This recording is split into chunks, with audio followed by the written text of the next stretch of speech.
Proyekto ni Miss Catherine Bernardo, bakit tila baga kansilado ang lahat ng yan? But before that, if you haven't subscribed yet to my YouTube channel, please don't forget to like, share, and subscribe at hit mo na rin ang notification bell for more showbiz updates. Bago tayo of course magpatuloy sa ating updates for today's video, nais ko pong pasalamatan kayo for always watching and trusting this channel. Thank you so much sa inyong laging panonood at pagsubaybay. Let's watch this Inang video Olivia clip. M. Lamasan. Inang!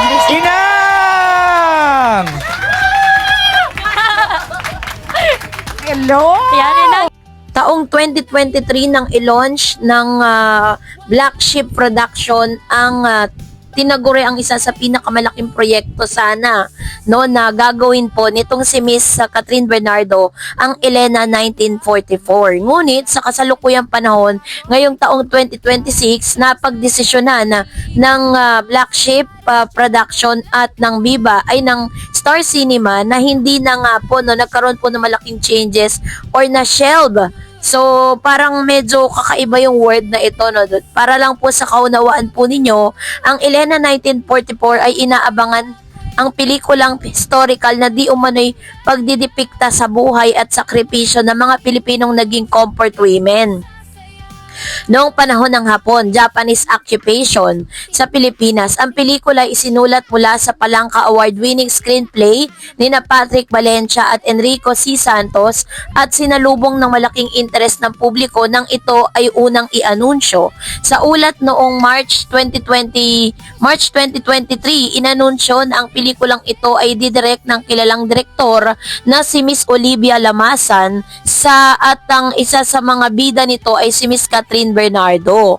So, si Catherine Bernardo mismo ang nakatakdang gumanap bilang Elena, ang bida ng kwento. Ito ay sanang pagsasamahan ni Catherine at Lamasan matapos ang kanilang huling collaboration ng Barcelona, A Love Untold, noong 2016. Ang pelikula ay nakatakdang isang malaki at matinding produksyon dahil ang tema nito hindi lamang tungkol sa isang pag-ibig o pangyayari, kundi tungkol sa madugo at trahedyang bahagi ng kasaysayan ng Pilipinas.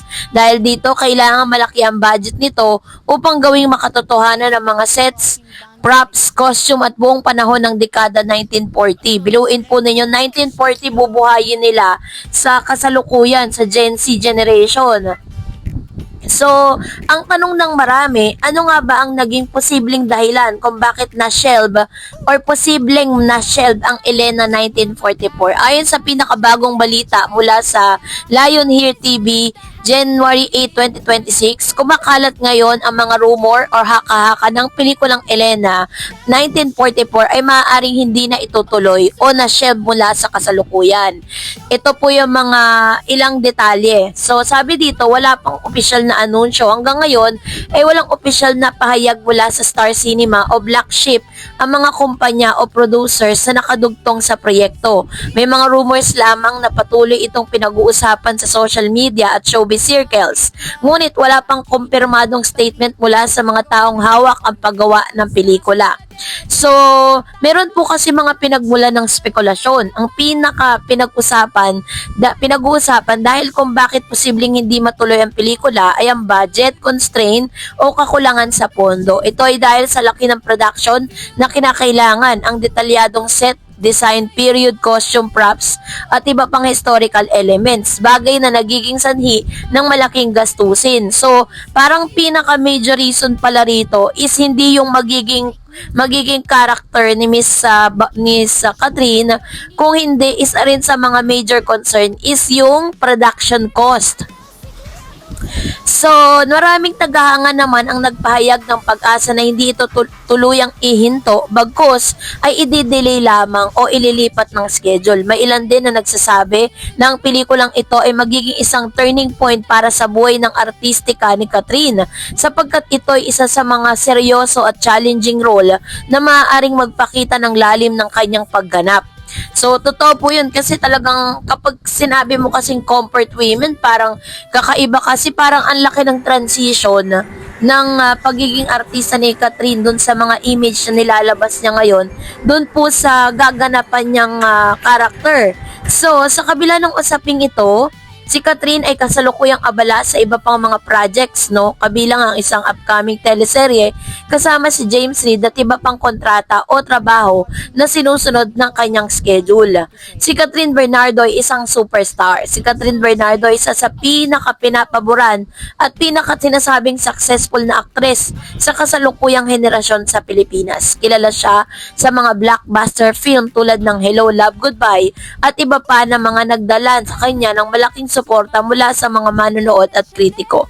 Dahil dito, anumang bagong proyekto na kanyang gagawin ay madaling nakakakuha ng atensyon at mataas na expectation mula sa publiko. Ang Elena 1944 ay tinuturing na maraming magiging isang malaking movie. Hindi lamang dahil sa magaling na direktor at bida, kundi dahil sa napapanahong tema at historical significance nito. Kaya naman, ang mga balitang ito ay agad na naging mainit na usapin sa mga showbiz forums at social media platform. Bagamat hindi pa opisyal na inilabas ng synopsis mula sa mismong producer, ayon sa mga nakaraang ulat at ang pinaghaguan ng impormasyon. Una, ang settings. Ang pelikula ay nakatakda ng noong panahon ng ikalawang digmaang pandaigdig, partikular noong 1944, isang taon ng matinding laban at kaguluhan dahil sa pagdating ng mga puwersa ng Hapon sa Pilipinas. Ang istorya ay umiikot sa mga comfort women, ang mga kababaihang Pilipina na pinipilit na maglingkod at mapagsamantalahan ng mga sundalong Hapon sa panahon ng digmaan. Ito ay isang tema na madamdamin, masalimuot at puno ng trahedya at hindi karaniwan sa mainstream ng pelikulang Pilipino. So kapag inilabas po ito, maaaring hindi po ito magiging rated G. Baka rated PG to, ganon. Kasi ganon katindi yung mga eksena na pwedeng gawin. Tsaka parang feeling ko lang, hindi pa rin handa ang ilan sa mga fans si Miss Catherine na magkaroon ng malaking transition sa kanyang image bilang isang very, classy, no, na isang artista. So, sabi po dito, si Elena ang ipinangalan bilang bida ng pelikula, isang karakter na magkakaroon ng malalim at emosyonal na journey sa gitna ng digmaan at paghihirap. Ang papel ay tinuturing na isang malaking hamon para kay Catherine Bernardo dahil ito ay malayo sa mga karaniwang romantic o light roles na dati niyang ginagampanan, which is true, 'di ba? Very light lang kasi yun eh. Pero kung ngayon ay talagang magkakaroon ng ganito, ang laki po, no? Talagang sobrang big yung difference. Si Olivia Lamasan ay isang respetadong direktor sa Pilipinas Cinema na may pelikulang critically acclaimed at cinematic na laan sa malalim na storytelling. Ang pagsasama nila ni Catherine ay inaasahan ng maraming kritiko at manonood bilang isang pagpapatunay ng paglago ni Catherine bilang isang artista. Kaya naman hati po yung damdamin ng ilang mga fans si Catherine. Meron pong mga gustong ituloy kasi nga naman this is gonna be a big change or breakthrough para po kay Miss Catherine doon po sa kanya pong bagong karanasan dito po sa nasabing movie. Dahil sa mga ulat na kumakalat online, naging mainit ang diskusyon sa social media. So, narito pong ilan sa mga pananaw. Sabi dyan sa positive na pananaw, maraming umaasa na wag itong tuluyang isara bagkus ipagpaliban. Ang pelikula raw ay malaking potensyal na maging award-worthy at magsilbing milestone sa karera ni Catherine. Naniniwala ang ilan na magandang pagkakataon nito para sa mga Philippine cinema upang mailabas ang isang makasaysayang kwento na hindi pa masyadong napagtuunan ng pansin sa mainstream. Narito naman ang negatibo. Sabi dyan, may mga ilang nagtatanong kung si Catherine ba talaga ay angkop sa ganitong seryosong role at dapat bang ibang aktres ang kunin para dito dahil sa karakter ng pelikula at tema nito. May mga nagsasabi rin na baka ito ay isang marketing tactic lamang para mag-generate ng buzz habang inaayos pa ang tunay na production plan. So, hindi pa nga po na ipapalabas at wala pa pong synopsis or wala pa pong pinapakita mga teaser. Nagpakita lang po sila ng interview parang ipaalam sa publiko na maginagawang pelikula. Talagang medyo tagilid pa pagdating po dun sa, kasi 2023, March 2023 po yun inilabas So 2025, so ilang years in the making po na inaantay yun ni Miss Catherine. So ano kaya ang magiging desisyon ng nasabing Black Sheep Productions. So, ngayon po, anong inyong saloobin patungkol dito? Mag-comment kayo sa comment section. That's it for today. For more videos and updates, please don't forget to like and subscribe, and please don't forget to follow my Facebook page, DarEds TV and DarEds channel. God bless everyone!